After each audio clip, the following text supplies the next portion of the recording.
Maltempo sulle nostre regioni con qualche nevicata che sarà possibile fino in pianura. Vediamo la previsione per il primo giorno di dicembre.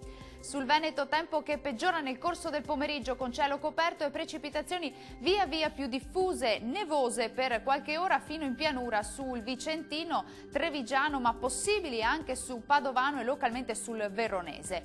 Pioggia invece altrove. Vediamo anche le temperature, le massime saranno comprese tra 3 e 8 gradi, valori minimi tra -4 e 2 gradi circa. Spostiamoci ora a vedere la situazione del Friuli Venezia Giulia. Dapprima bel tempo, ma nel corso del pomeriggio peggiora ovunque con cielo coperto e precipitazioni deboli, anche nevose a bassa quota.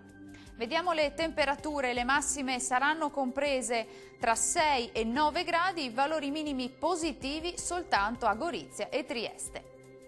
Concludiamo con uno sguardo alla situazione del Trentino Alto Adige, anche qui dapprima bel tempo ma dal pomeriggio peggiora su tutta la regione con nevicate fino a quote molto basse.